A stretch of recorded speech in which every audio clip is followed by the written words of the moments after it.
अकबर और महाराणा प्रताप के बीच युद्ध, विशेष रूप से हल्दी घाटी का युद्ध 1576, मुगल साम्राज्य और मेवाड़ के बीच संघर्ष का प्रतीक था।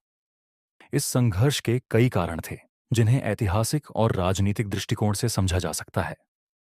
एक, मुगल साम्राज्य का विस्तार। अकबर ने अपने साम्राज्य को पूरे भारत में फैलाने का प्रयास किया। इसके लिए उसने राजपूत शासकों को अपने अधीन करने की नीति अपनाई। उसने कई राजपूत राजाओं से मित्रता की और उन्हें अपनी सेना और प्रशासन में उच्च पद दिए। लेकिन महाराणा प्रताप ने अकबर की अधीनता स्वीकार करने से स्पष्ट इनकार कर दिया। मेवाड़ के सामरिक महत्व को देखते हुए अकबर इसे किसी भी हालत में अपने नियंत्रण में लेना चाहता था। 2. महाराणा प्रताप की स्वतंत्रता की नीति। महाराणा प्रताप स्वतंत्रता के प्रति अत्यंत समर्पित थे। उन्होंने स्पष्ट रूप से घोषणा की कि वे किसी भी कीमत पर मेवाड़ की स्वतंत्रता को अक्षुण्ण बनाए रखेंगे। अकबर ने महाराणा प्रताप को कई दूतों के माध्यम से समझाने की कोशिश की। महाराणा प्रताप ने मुगल साम्राज्य की अधीनता स्वीकारने को अपनी स्वाभिमान और मेवाड़ की प्रतिष्ठा के खिलाफ माना। 3. चित्तौड़ का बदला और मेवाड़ की प्रतिष्ठा।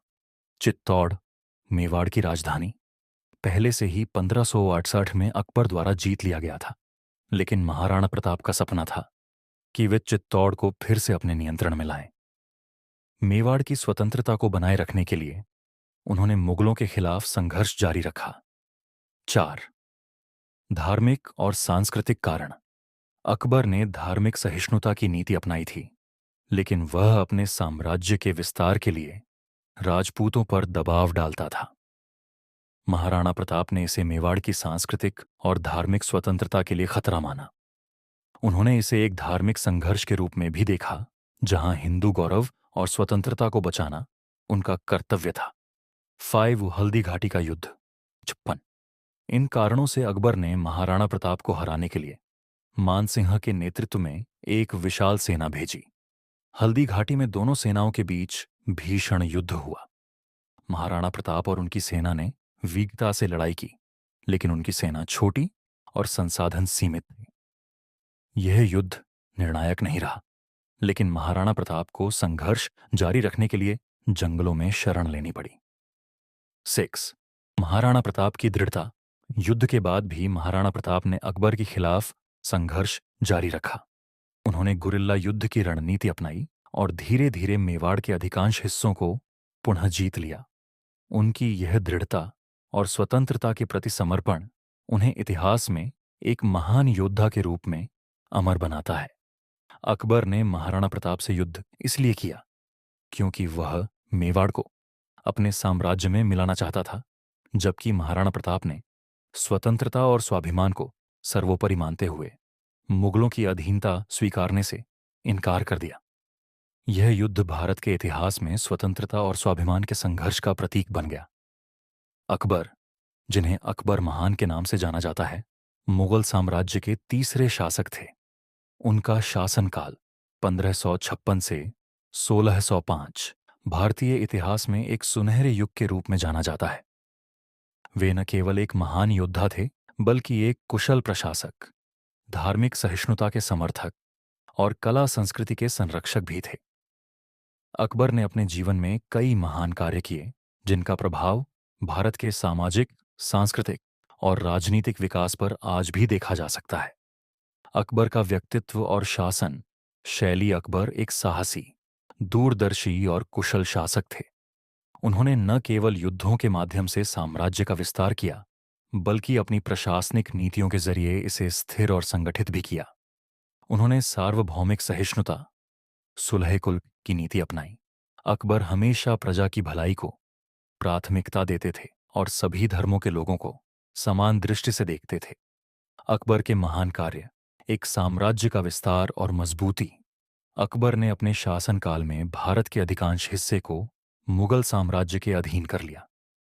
13 साल की उम्र में सिंहासन पर बैठने के बाद उन्होंने पानीपत की दूसरी लड़ाई 1556 में हेमू को हराकर अपनी सत्ता मजबूत की। उनके प्रमुख सैन्य अभियानों में मालवा, गुजरात, बंगाल, राजस्थान और कश्मीर की विजय शामिल है। उन्होंने न केवल युद्धों से साम्राज्य का विस्तार किया, बल्कि विजित क्षेत्रों को मुगलों के अधीन संगठित और स्थिर किया।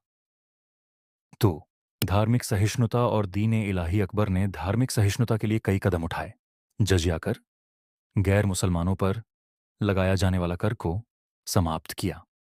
सभी धर्मों के विद्वानों जैसे हिंदू, मुस्लिम, जैन और ईसाई विचारकों को उनके दरबार में स्थान दिया।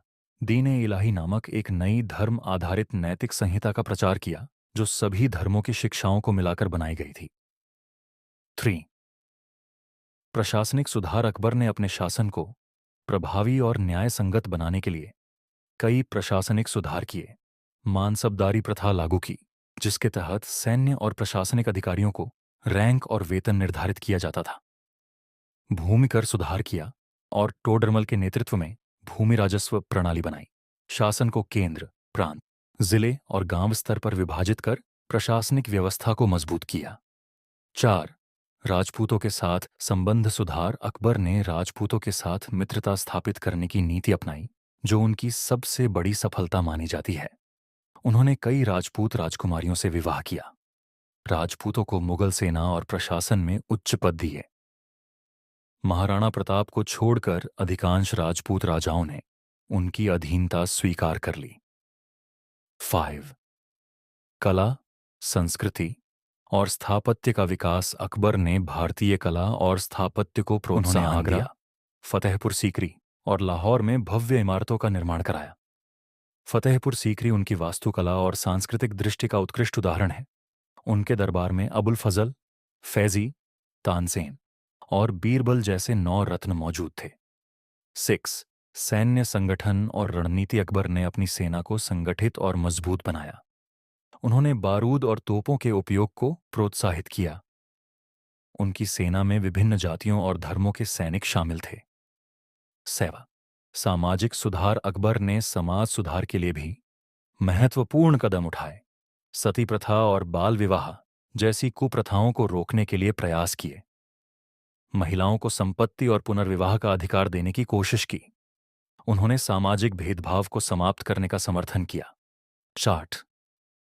विदेश नीति और व्यापार। अकबर ने पड़ोसी राज्यों और विदेशी व्यापारियों के साथ अच्छे संबंध बनाए रखे। उन्होंने पुर्तगाली, फारसी और अन्य विदेशी व्यापारियों को भारत में व्यापार करने की अनुमति दी। उन्होंने अफगानिस्तान और फारस के साथ कूटनीतिक संबंध बनाए।